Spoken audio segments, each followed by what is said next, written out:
Okay, so now this will be in part 2. As you may remember before, I had this whole stack here. And this was the garbage pile. This was, I don't know, about. And this was the keep pile. So we're going to resume this now. So we have this one right here.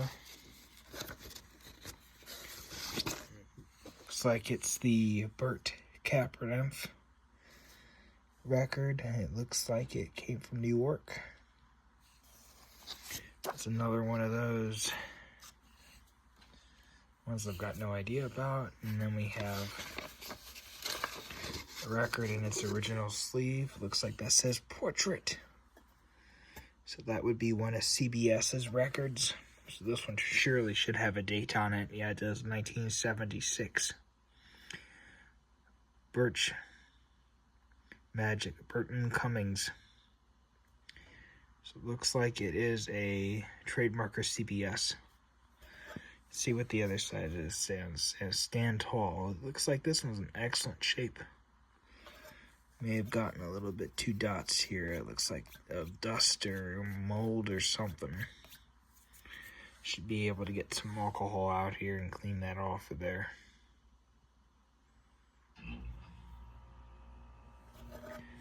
Looks like we got some white dust or whatever that is. Not sure exactly what that is on there, but it's on there. Pretty nice shape, I think. Like I said before in the first part of this video, I'm going to make a new stack. We'll put it over here. It'll be the ones here with the ones that have the sleeves. Like I said before, don't cringe because I'm going to clean them all anyways. I got to clean them all. So this one right here, the Waltz King, Wayne King and his orchestra. So it looks like this is RCA. There doesn't seem to be a date anywhere on this. Let's see what the record looks like. I might not be able to get it out of there, but whatever. And the spine looks like it's in nice shape, so fortunately I wasn't able to get the record out of them because I'm Guy Lombardo favorites. RCA, another one of this franchise. Spines on these look amazing. Look at that. For however old they are.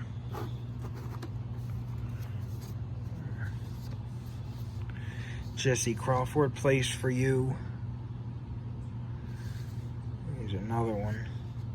There's no date at all on all of these. They're like brand new.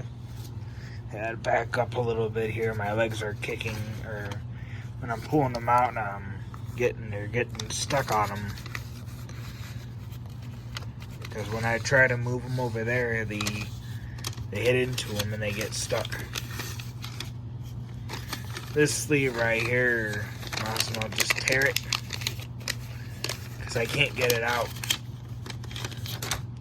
See, this is what I mean when I should have taken them out of the sleeves before I decided to film this, because I can't get them out without shaking around the camera. I'll put this over here in the garbage pile. For obvious reasons, it needs to be thrown away. Because for one thing, you can't get the records out of them. Out of those. This is Columbia Herald. I think this is Herald Lights. Looks like it's a Bellroyd vocal chorus. Tony Amo, I recognize that name. The Cayettes. I recognize almost all of these. Sammy K, I recognize that name, obviously. This looks like an older one. This could be from the early 50s. Could be from the 50s. Sugar Sweet. Could be from the 50s. It's in very nice shape. I say that opally. It's really nice shape. Here's another one here from MGM. As you can see, this one right here has the actual label on the actual sleeve. So this sleeve right here I might choose to keep. Yeah, see how nice that's coming out of there? Let's take a look here. It's Hank Williams Jr., Nobody's Child. This might be from the 60s or 70s. Next best thing to nothing. Could be from the 60s or 70s. I mean, I've never seen this MGM logo, period. Like I was saying before, I've never seen this before. So it looks like it probably came out of a jukebox. Slip this over here. Okay, here comes another one here.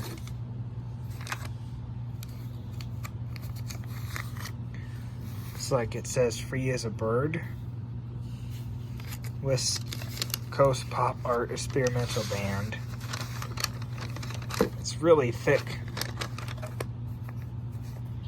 It's almost hard to get it out of this 78 style sleeve.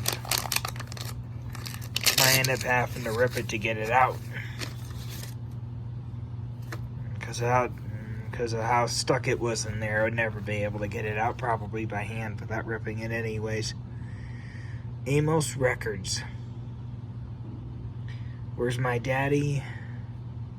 Free as a Bird. West Coast Pop Art Experimental Band. Never heard of them before. It looks like it came from their band album. Where's My Daddy? It's very thick. Probably, I'd say, from the 60s. 60s or 50s. Jimmy Brown, it says on there. It's probably meant to say James Brown, I'm assuming. It's very nice shape. I hardly see any scratches on it at all.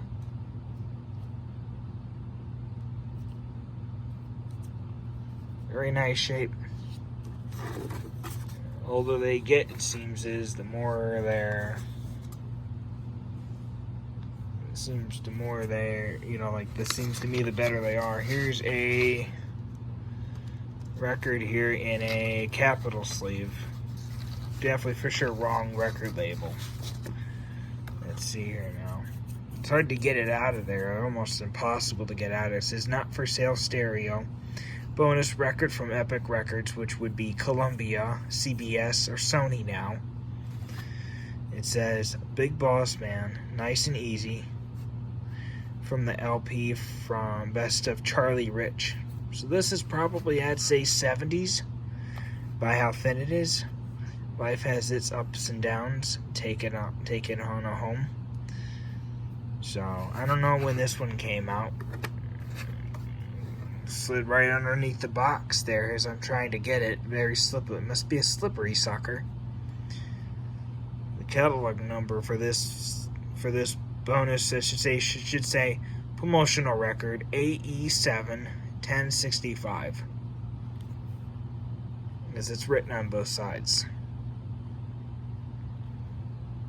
33 1/3 RPM is pretty, actually, I should say that's pretty rare for this style, but it didn't. Basically, this 7-inch style was basically heavily used, I should say, for many, many years. Many, many years like that. Put this over there. So it looks like this came from Topps Record. Looks like it may have its original. This is kind of heavy. This record here seems kind of heavy. So this looks like this was really well taken care of. I don't know when this came out, but I know it's a rare record because the way how the lines are like that. Some of the bigger labels did that, but most of the minor labels did that. So this one right here might be worth something. It could be worth like 30 to 40 bucks for all I know. I've got no idea. The Happy Whistler, Moongrow, and theme from Picnic. Lou Lehman and his orchestra. It's very heavy. And then the other side has The Wayward Wind. How little we know. Probably very rare, I'd say, for the most part. You almost don't see these records almost anymore. This one right here. Telegram Animation Records. I think that's how you pronounce it. I can't pronounce. Some of these labels are ridiculous to pronounce. It says 1968. Me, my life in times. Promotional, not for sale. Good as gold. I don't know when that one came out. Probably very rare. I mean, I've got no idea. Here's another one of those generic sleeves that we can just rip. And put that in the garbage.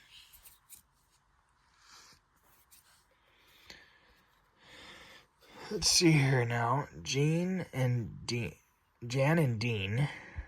Looks like this is from Liberty Records, the same company that ended up purchasing United Artists. The little old lady from Pasalinka. However you pronounce it, I can't. My Mighty GTO. These songs look familiar. This is probably, I'd say, by the thickness of it, I'd say late 60s or early 70s. Definitely, for sure, very thick.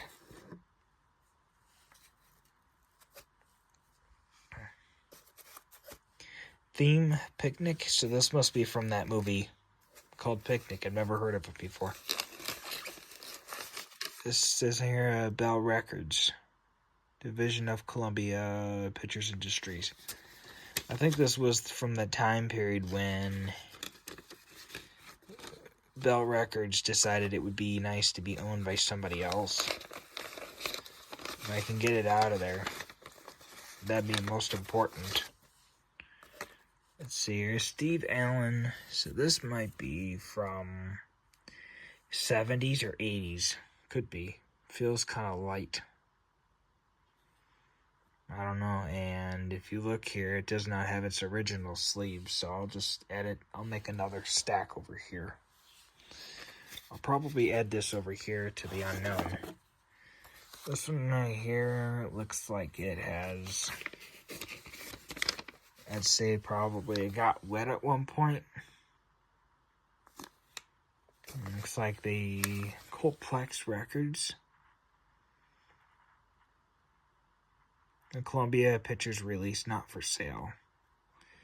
So this one right here might be kind of rare, but because of the other side's been damaged like that, I'm just going to put it there in the trash.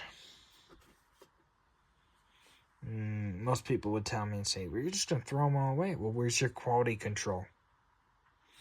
If you don't have a quality control, you're just going to keep every single record, and then you're going to keep ones that do not play. If you can feel the scratches, they're done for. I don't know what that is there. That's just a hole. Howard Hutton, Lucky Boy. It's a good thing.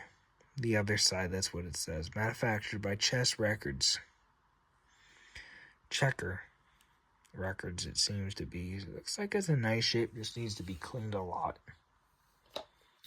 And most people know this about me is, you know, I clean the records quite often. I try to clean them once a year.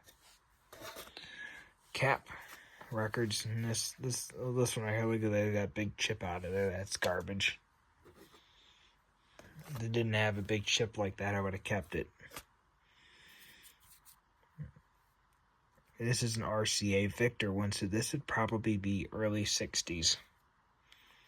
Doesn't seem very thick, so maybe mid-60s. I'd say 64, 65, just before they switched the label. Forever My Darling, the Crew Cuts.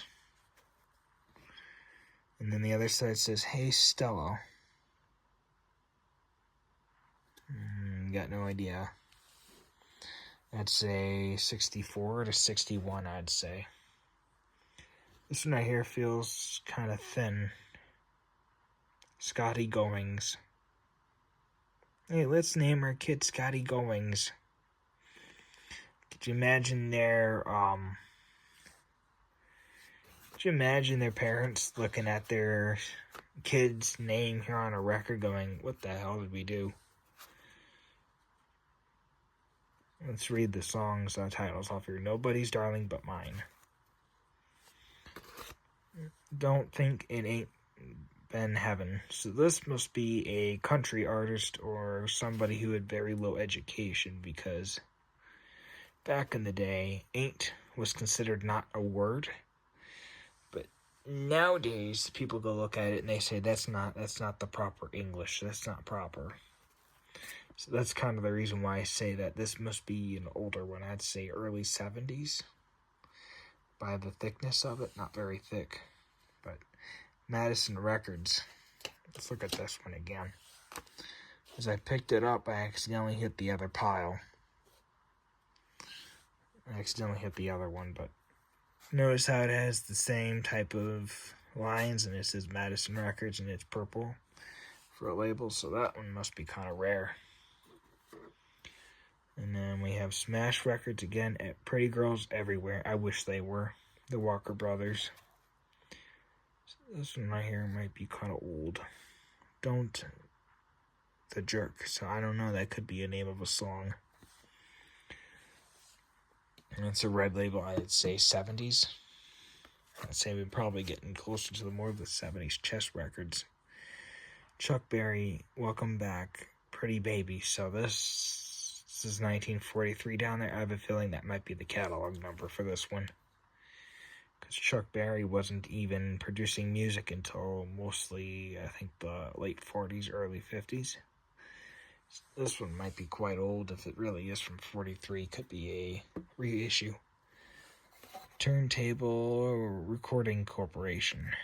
Password is Love, Bobby Harris.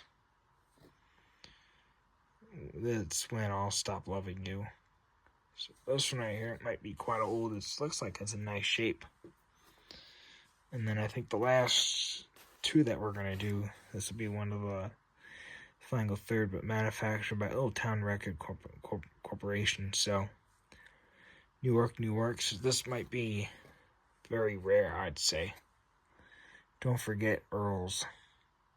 Doesn't list the artist anywhere. Kind of strange, don't you think? So there's some rock and roll in here, obviously. Pete Drake, Are You Sincere? So another Smash Records. Fortunately, they don't have the dates on these. I'm Walking. You can see here on this side here, it looks like we got some very bad dust. I don't even know if this one's worth keeping. You put it over here and they do not know. Because if I can't get that off of there, there's no point in keeping it. Here's another one from Mercury.